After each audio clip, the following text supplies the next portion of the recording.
The only people who don't want to disclose the truth are people with something to hide.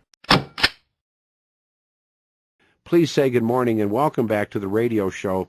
Again, Jack Cascio was just with us. I don't know what I'd do without these guys. The show would never really reach the heights that it has without taking people like Jerry Corsi and giving them the spotlight that they so deserve for their work. And that's the only way I can explain it, is I just sit back and we have great guests, and Jerry returns. There's a couple of things for us to talk about, but we just spoke with Jack Cascio. We're talking about the mystery of Aunt Zeituni, Barack Obama's aunt who died. We don't believe that, first of all, they don't even recognize it, but second of all, isn't it fascinating that he did not attend a funeral for his mother's sister? And then you have written about yet another brother, Malik Roy, sometimes known as Roy Obama, and the Mama Sarah Obama Foundations. And I don't know where to begin, Jerry, so I turn it over to you. I guess the umbrella question here is, why do all of these stories spread out over the top of the President of the United States? They're just bizarre stories. They have no explanation for their existence, and yet he's able to simply dance away and never have to own up to any of it. Can we begin there? Well, I mean, Peter, we've got a very compliant mainstream media, Obama-loving press. I mean, it reminds me of Pravda during the height of the Soviet Union, where even now CBS is admitting with this, Atkinson, that they're really unwilling to pursue any story that is critical of Obama.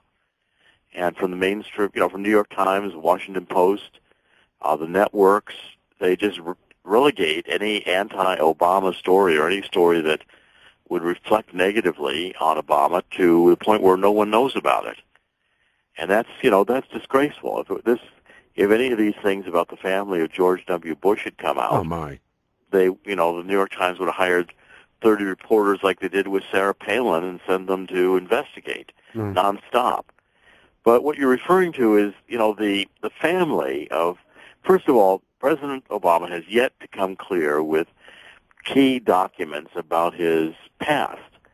We have continuing nativity story mysteries. The documentary evidence that does exist suggests that even, at the time of his birth, the Immigration and Naturalization Service that doubted very seriously that the African Barack Obama was the father, and that these issues have never been settled or resolved, and Obama has lied about them consistently. So when this, Aunt Zeituni, Zeituni, died, and she was a Kenyan-born aunt to Obama, who Obama makes a big deal about in his Dreams from My Father, saying basically she served as his guide to Kenya. Yep. That she was the one who called Obama when his father died in a car crash, alcoholically, killing himself in a stupor in Kenya. He actually named her Aunt Zeituni. Oh, yes, he did. Yeah, I mean, he refers to her by name, and she's the one who's his guide in Kenya. And then, of course, she comes to the United States illegally, and Obama, she's persona non grata to Obama. Obama doesn't even recognize who she is. She moved to South Boston on a visa in 2000. It was a valid visa. She sought political asylum. It was denied in 2004. She was ordered to leave the country, Zeituni, and she didn't. She refused. So she, lived in anonymity in Boston until just before the 2008 election, and then the Associated Press said that this is the Zeituni, who was referred to in dreams, and the Times of London found her in a rundown public housing, and Barack Obama, denied any association with her.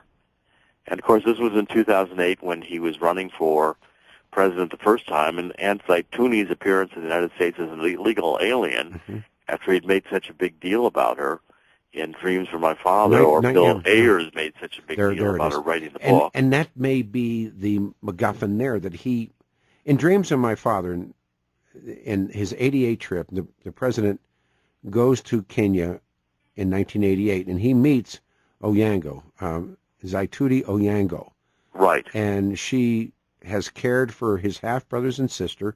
And he makes a big deal out of what he says, how he thanked her. And, of course, she's the one who called him and said Senior was dead.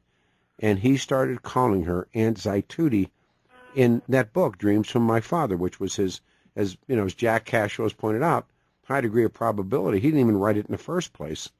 Right. I agree with Jack. And you find yourself agreeing with Jack.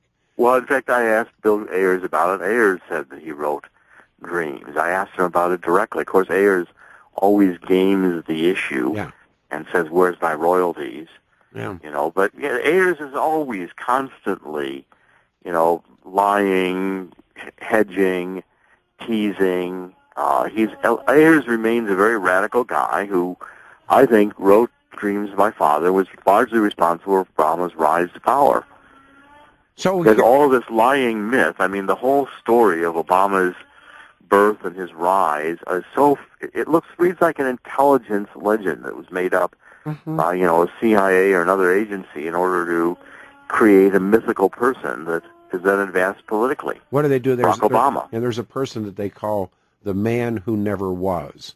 Right. Yeah, and they have created these people. Didn't they dump a body in the drink for having the Germans find the body with the papers on it? It was Operation Mincemeat during World War II. Yeah, and you're so wonderful, but they took a dead guy. Yeah. And they put him in a British Navy uniform, and they dumped him over the side. And washed him up on shore. And he had top secret plans, and I think they were coming ashore at Calais or something. Well, they were trying to mislead the Germans as to where the D-Day invasion was going to and they said it was going to come at Calais. And, of course, it comes at Normandy. But intelligence agencies making up identities and creating fictional persona is part of what intelligence agencies have always done. Yes. And that when you look at Barack Obama's, typically if you're, professional investigative researcher, that you're expecting to be able to find a documentary record that will validate independently the truth of representations that politicians make about their lives. And when you can find that documentary evidence, then you're at least got some reason to believe that the person's telling the truth. But when you can't find the documentary evidence, as you can in Barack Obama, we don't have his grades, we don't have his applications to these various schools. The records that we do have are filled with Obama lies. He told a whopper saying in Dreams of My Father that he stayed in Hawaii with his mother for 2 years after he was born, while his, stepfather was heading off to Harvard. Well, the truth is that Ann Dunham left Seattle within weeks of the baby being born and ends up in Seattle enrolling at the University of Washington and doesn't come back to Hawaii until Barack Obama Senior is gone to Hawaii. And then you got, Governor Abercrombie coming in and lying on top of the lie, saying he knew the Young family in Hawaii, and of course they were all there. Well, they weren't there because the documents, we have the beliefs and where Ann Dunham lived. We have her school records. We went to the university and found out that her classes, babysitters, her classes were night classes at the university. Yeah. But these were not, correspondence courses, which then the Obama supporters who lie, invent. And then, of course, the favorite technique of the Obama supporters, which further convinces you you're dealing with a lie, is that they call you a racist and they attack you for daring just to ask questions. If you just joined us, of course, the voice is so familiar, that of Jerry Corsi.